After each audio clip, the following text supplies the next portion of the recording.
Hi, everyone.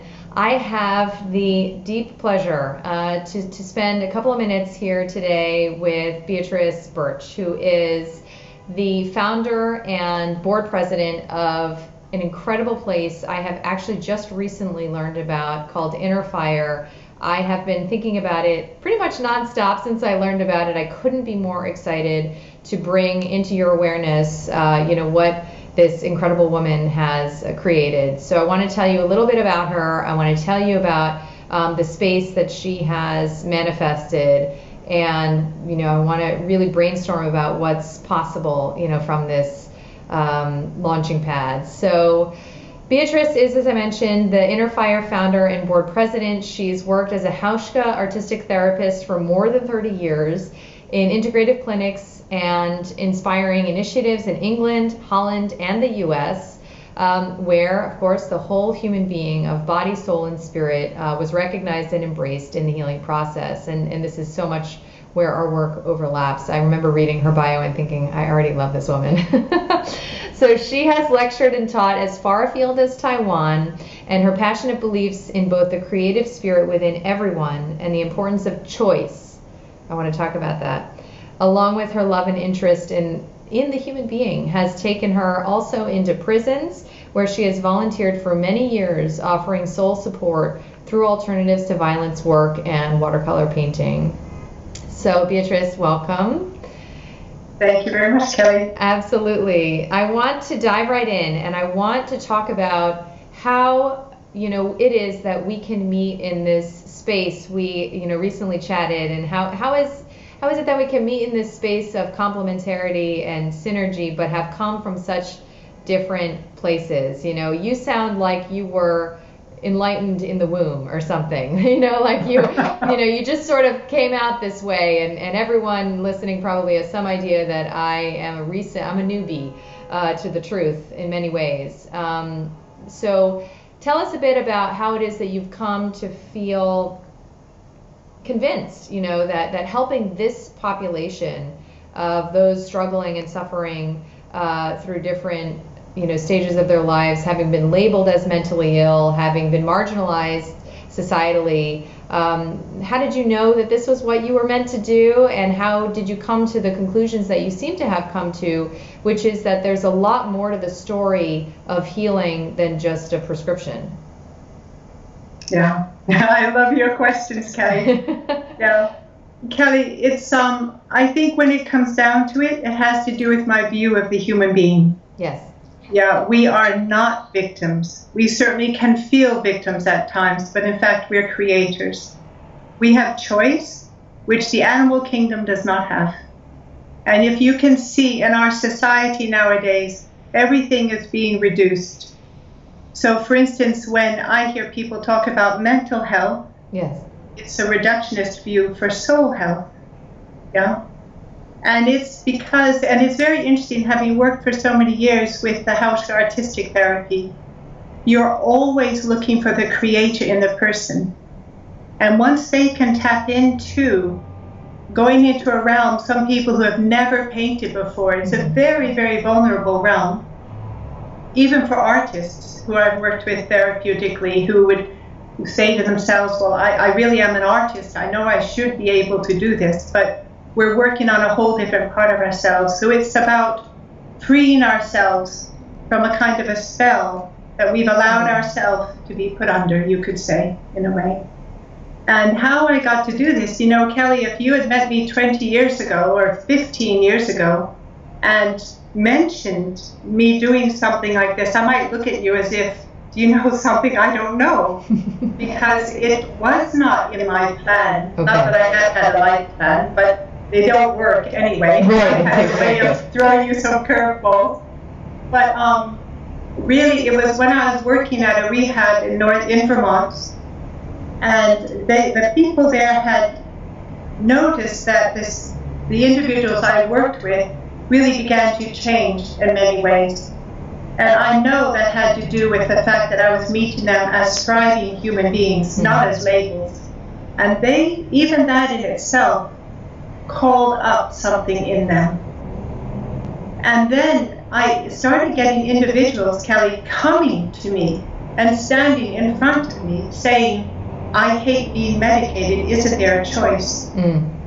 I was put in a position where I either would have to lie and say, no dear, take your meds, or actually say, you do have a choice. Because you intuitively knew that to be the case, that there was a choice. Oh, totally, totally. But see, for many years, working in such practices in Europe, where we never medicated people, they came in with all different kinds of situations. But first of all, the therapies that they would get involved with, because there were medical and therapeutic centers I was in, all had to do with awakening their will to engage. Well, I say to people, you can become addicted to cocaine, to yard sales, to therapists. It doesn't matter what it is. And that's not leaving the person free. And I think as therapists or whatever, we have to be very careful that we leave the person free. And that can be very tricky when there are finances involved. And having a steady income is great, but that's not serving, So anyway, and then Kelly, these wonderful people who were asking me, some of them would end up leaving this program where I was working, and within 2 years, I'd hear of them committing suicide. And having worked with them deeply, but some of them would be put on more and more meds while at this place. And eventually, after the 6th person committed suicide, I said to my husband, enough. And I looked for something which I felt would serve these people in their life journey and couldn't find anything. So it's like, enough talk, let's do it. I love that. You could trace back to when I first started blogging, which was a couple years ago, and you can find quotes from me where I say, I have a dream, really, like Martin Luther King level. I have a dream of a safe space, where there is organic food, where there is a means of meeting people's spirit, where we can honor all of these ancient healing practices, and then let's see how people do. How about we never medicate them and we just bring them to this space and we see what happens? But to my knowledge, it didn't exist. And so, I have known of these, one such facility in Australia, and I never heard of one in America. I never knew that it existed. So for me to learn about your program, which I wanted to really describe for people, what the experience is there, it's like literally a dream come true for me as a practitioner. So you're really preaching to the converted already. It's so necessary to create this really community-based healing experience for people who are in need of that level of support. And obviously you would agree, not everybody is. But what it is that you're presenting people with is a choice, and I love that choice. It's really an informed consent, right? It's really bringing the full palette of what's available to each and every patient. So tell us what the choice is in your estimation. So there is, of course, the conventional model, which is that you were probably born with this disease that needs to be chemically managed.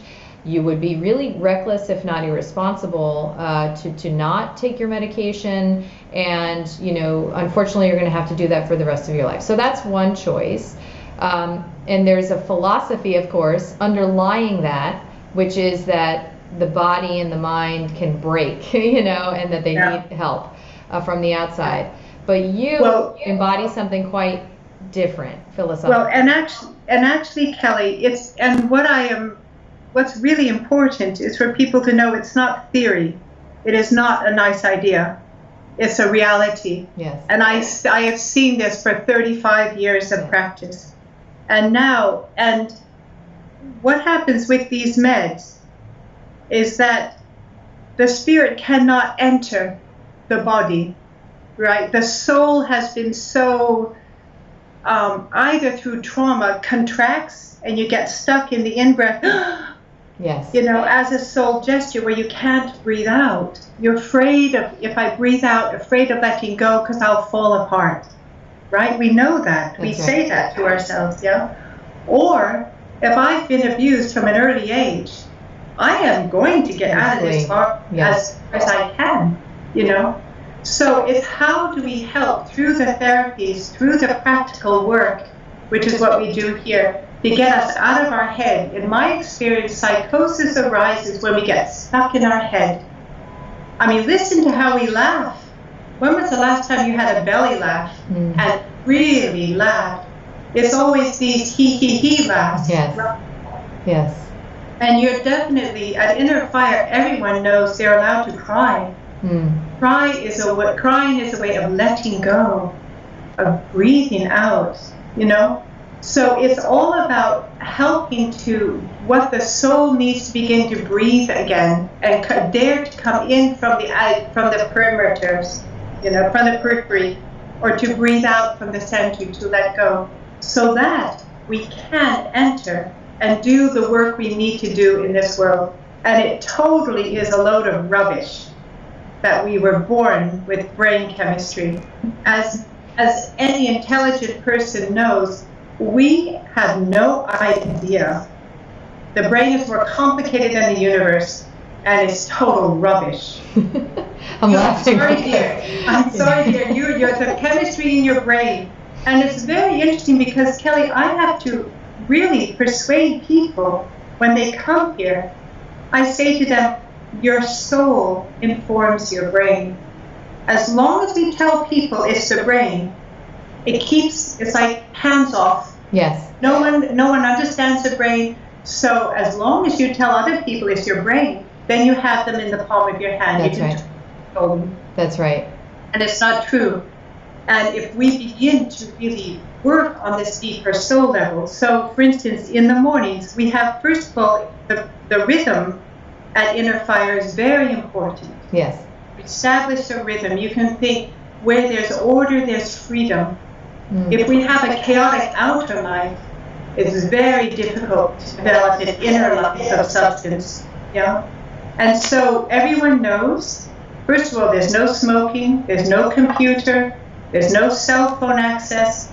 Instead, as one woman, even last night, was saying here, if I would love to listen to some music as I wash the dishes.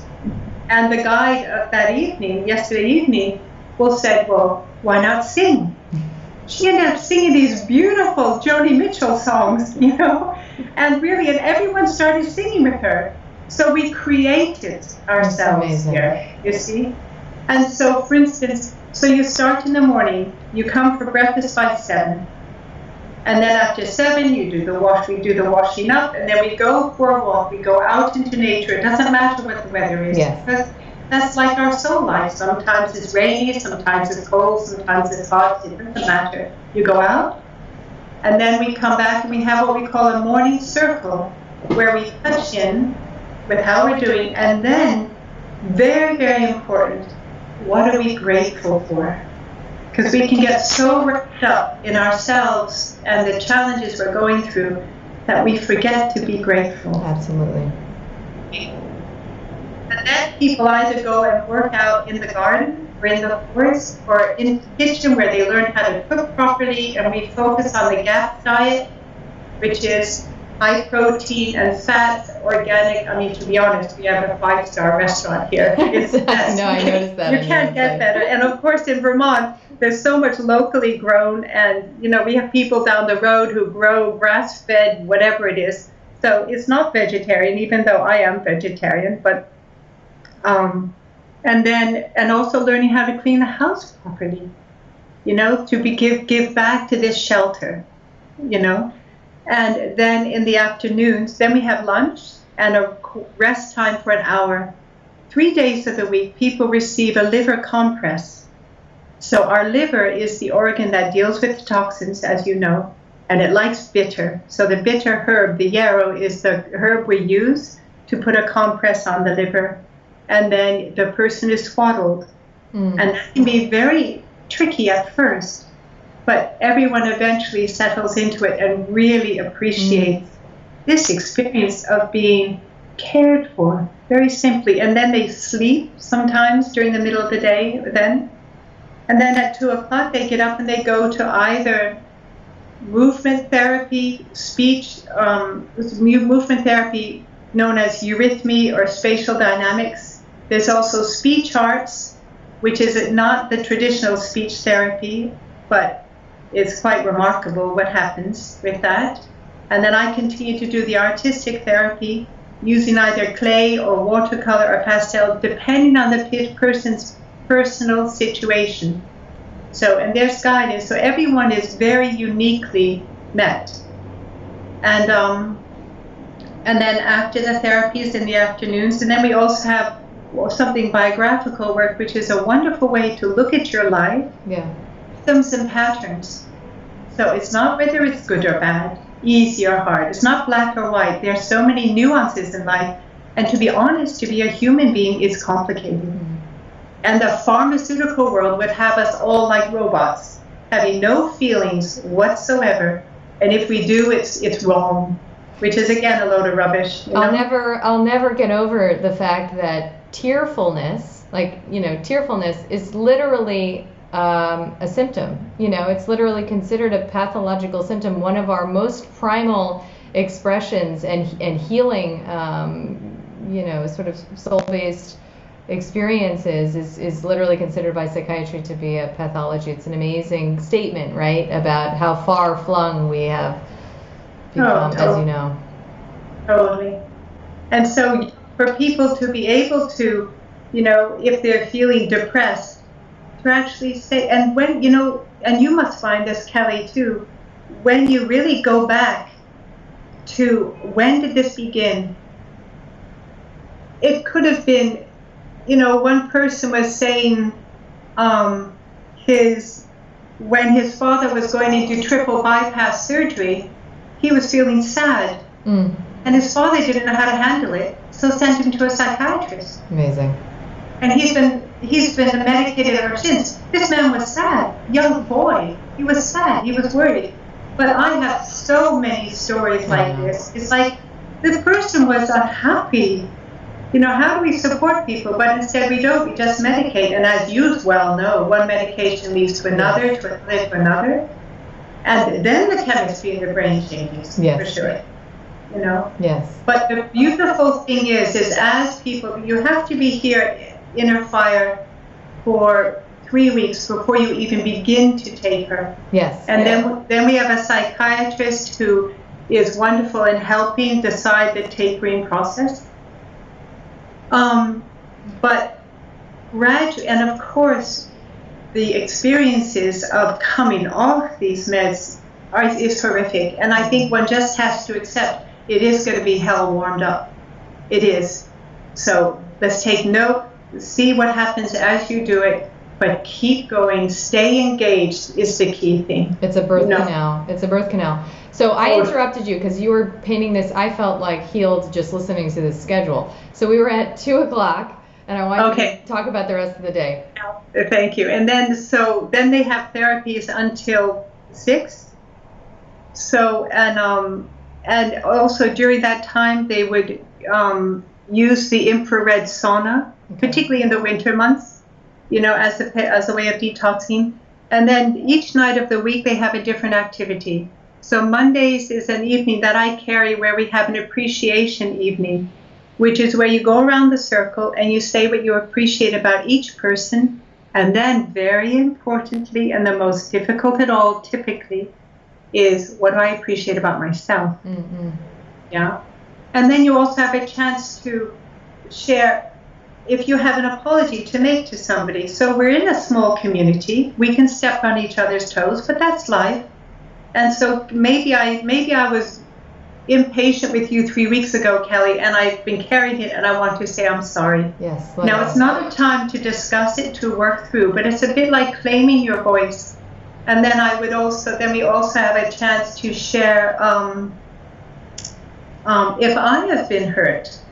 So I might be able to say, when you didn't wait for me for the walk, I felt left behind, and it made me feel vulnerable. Now again, we don't talk about it, don't go into details, but just laying it there. And then people might sort it out afterwards, yeah? And then Tuesday nights, we read a biography. So that might take 3 months or so.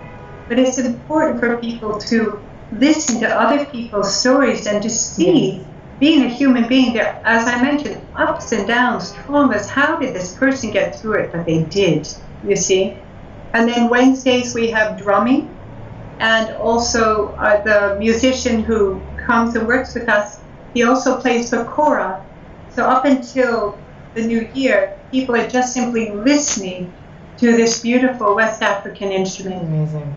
And so you just drink in this music, yeah?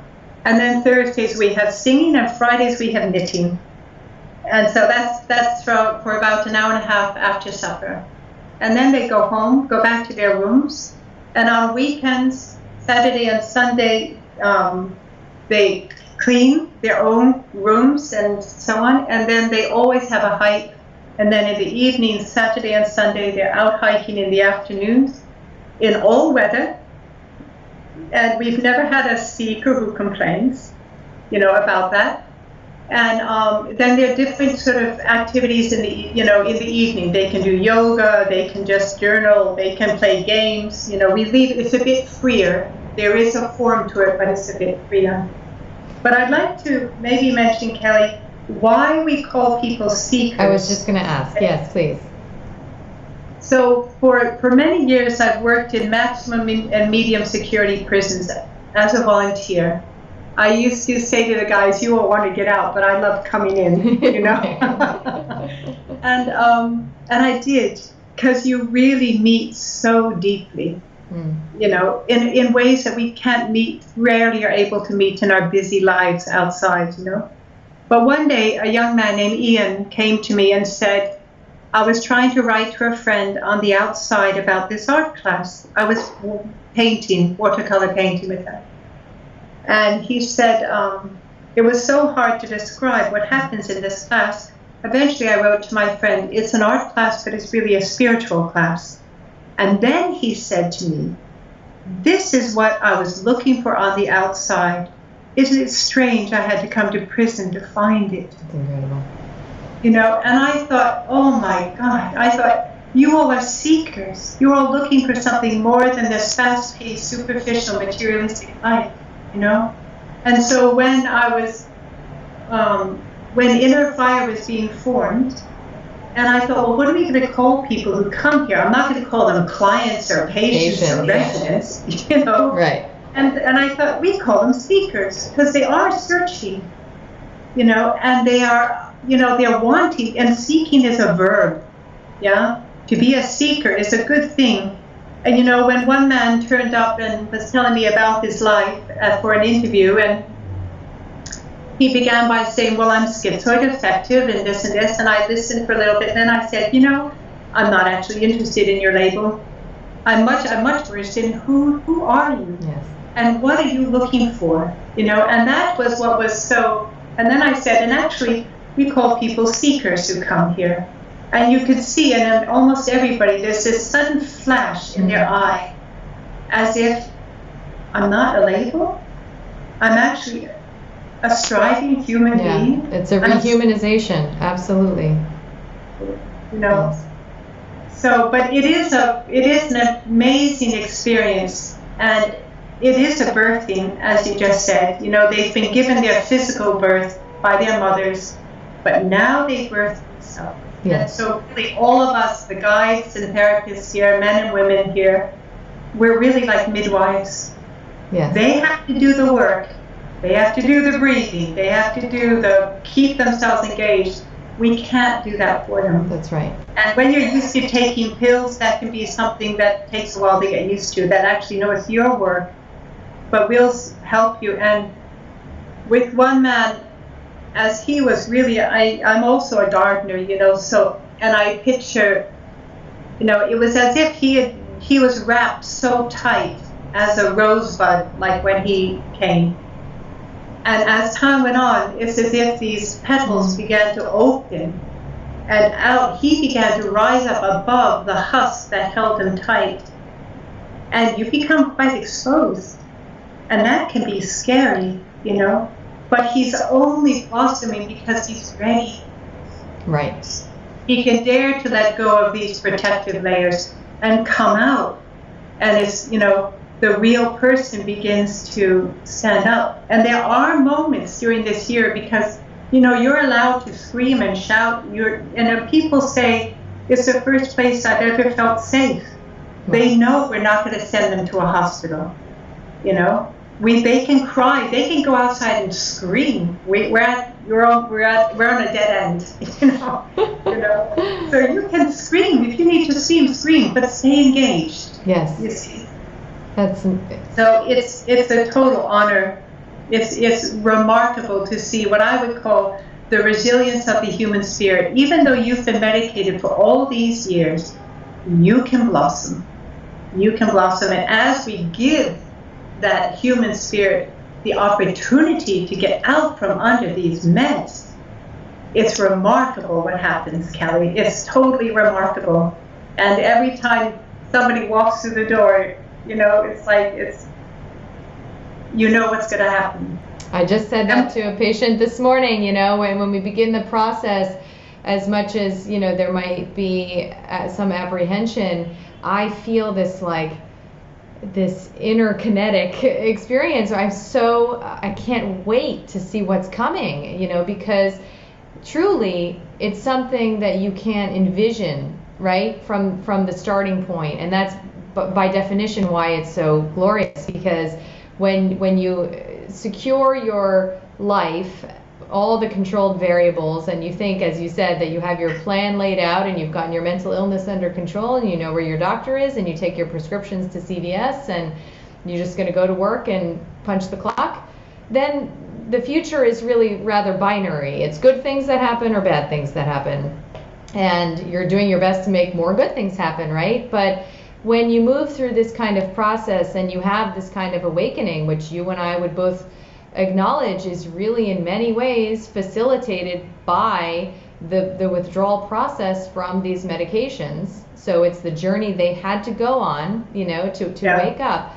But the future becomes this incredible, it's like blinding with all of its possibilities, and you have no idea, you can't even envision what's possible. And it's freedom, it really is the truest sense of freedom and wonder. So, it's so amazing for me to interact with someone who's seen this firsthand, because as you know, it's quite rare, but it's the most incredible human experience that is being made available. And I think what's amazing though is about your program, just listening to the schedule itself, I was reflecting on how essentially what you've done is recreate an ancestral life experience, right? Like there's not any real bells and whistles, so to speak, beyond the way people used to live in community, with music, with expression, with ritual, with the inclusion of grief, working their bodies, committing to a relationship to their environment. I mean, this is how we used to live. Right. And, we've just come so far from that, thankfully we have people like you to remind us exactly what that looks like. And see, Kelly, also, and as I often say to people, this is not rocket science. It's not. And we actually practice and use the L word. Love. Yeah. Love is the main ingredient here. We're interested in each other. We believe in each other. But it's also important to say that after 15 or 20 years of being medicated, as one seeker said to me, I don't know who I'm going to find when I come off. Who am I? That's right. And it's really, and I love this term. I love this term, righteous rage. You should be rageful. You should be. I mean, it's not that you should be, but it's understandable. It's a stage. If you are. Yeah, it's a stage. But rage or anger is blocked creative energy. You see? So acknowledge it and then shift it, move it. And when you begin to see, and that's why with all the activities that happen here, and they're also breathing, Kelly. If you can imagine, in the mornings, we're working in community with others. We're doing for the broader community. It's more like a breathing out, a giving, a helping, aware of the other. Then you have the in-breath in the afternoon, you see, where you come to yourself. So there's this working with the soul, this breathing out, breathing in our daily activity, you see. And that's what's, our life has, just to look at our education system, what are we doing to our children, asking them to sit for 6 hours a day? That's not what childhood is about. Childhood is activity and exploration, but that's a huge subject. We won't go into You and that I now. could talk all year, I know. Sure. No, but these are the foundational tenets. These are the beliefs that inform your conviction that there is another choice for these people, and you've made this choice available to already, over the year, a broad range of people with testimonials that are, tear-inducing. And, I have to believe that the people who can and must heal through, this work will find their way once they know that this is a choice, which is, of course, why I even want to speak to you. So, maybe you can talk to us just a bit about, sort of a bit about the logistics, if there is someone watching or listening who wonders if this might be for them, for someone they love. And then, it's my, deep belief that I am here to help support, what it is that you're doing. And I want to make sure that everyone knows how to support you as well, and what you need to succeed, because I would love to see a whole network of InnerFires around the world. And I believe we will get there, because there's never been more need and also receptivity, I think, to this kind of simple, powerful, profound message. Yeah. Well, I should also emphasize, because sometimes I don't get it across clearly enough, is I would say it's not that I'm anti-meds. If you're happy on meds, that's not my business. It's not my business. But I'm pro-choice. Mm-hmm. And for people to take their lives because they're not aware there's a choice, that simply is wrong. Oh, yes. So that's what, and so InnerFire is really for anybody 18 years and older who want to come off their meds. So at the moment, and unfortunately, we do have a cost. It's private pay. I would love it to be otherwise. I am in conversation with the state of Vermont about whether they would support 5 seekers a year, because I do believe healing is a right and not a privilege. And when I left New York State, where I used to live and work in the prisons, I really hated leaving these men. And I thought an InnerFire must be available for them, and not that they see it as a place for rich white people to go to. Right. So that is a very, very deep process. And we've had seekers, one seeker whose mother was amazing, and how she was able to raise the money. It costs $135,000 for the year. Some people say that's nothing compared to other places, and our program is so much richer and so much more intentional. We don't do anything to keep people busy or to buy the time. There's a therapeutic element, and we really respect, as a new seeker who's going to join us in January said when he came to visit the other day, he said, now I know what it means to communicate as human beings. The conversations between the seekers here is remarkable. It is so remarkable how they meet, And another wonderful quote he gave was, one of the seekers was asking about being normal, and this man said, normal is a setting on a washing machine. I love that. I love that. I said, so perfect, So it is a question. I get phone calls and emails from all over the world, and people who are just so glad. And it means a lot to me to feel, because it is, we're pioneering. There isn't another initiative like this in this country. Right.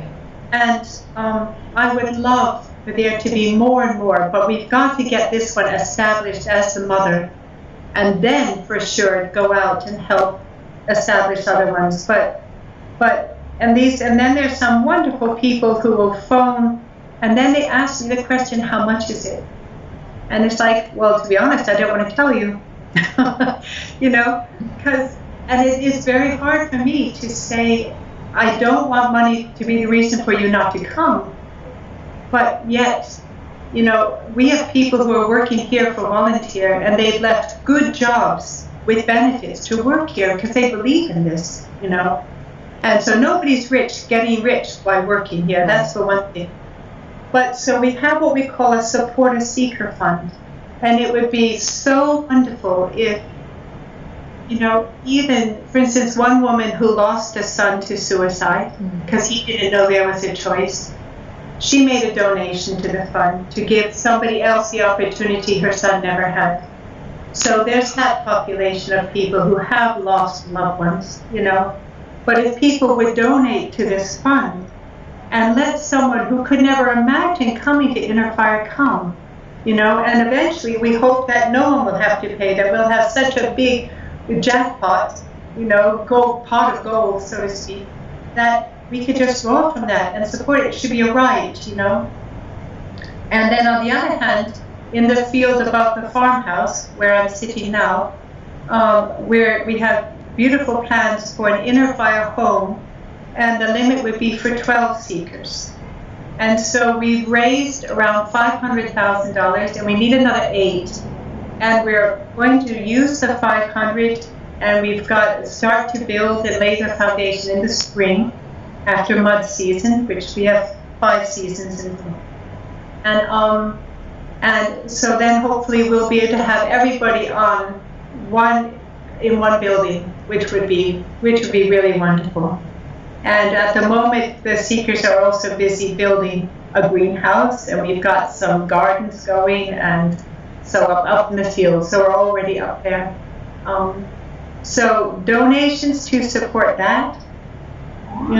Sometimes I think, I have this visualization. Someone is just gonna one day pull out his or her checkbook and say, "Oh, for God's sake, just get on with it. Here's $600." That's my dream. Absolutely. I can't think of a more meaningful philanthropic effort, just where you could see in real time the effects. And as you and I both know, every person that heals has a resonant effect on literally the entire planet in this particular way. And then I think about the days that I spent inpatient on inpatient psych units as a trainee and attending, and thinking about what the tens of thousands of dollars it costs to keep a patient in the hospital in a cage basically, and just the deep injustice of that.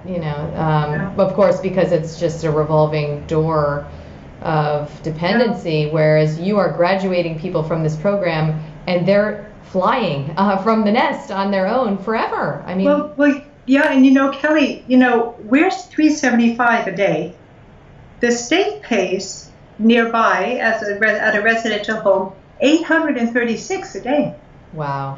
And nothing happens. They're just maintained. Wow. And our people will be. I say to the state, you'll be saving money. Yes. Our people will come off their meds. They'll come off their disability.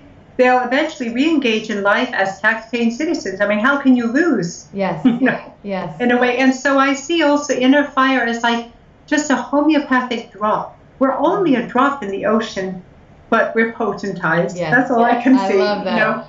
It's just, we're a drop. But, it spreads. It spreads. And the time is so right. And, I say to others, you fight the politics.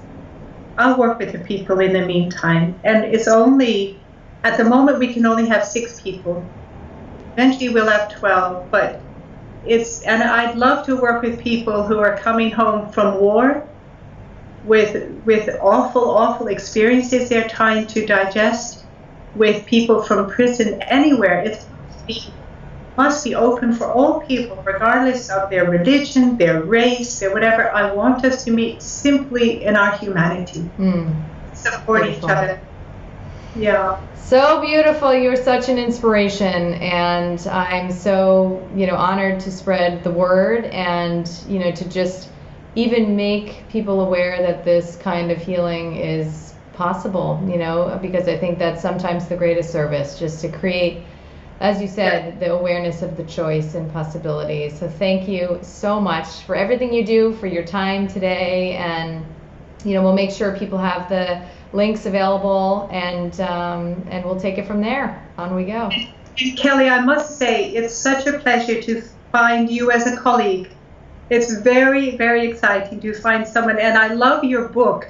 I love your straight talk. It's my big Irish Italian mouth. I can't keep it shut. It's very refreshing, dear. Thank you so much. Thank you so much.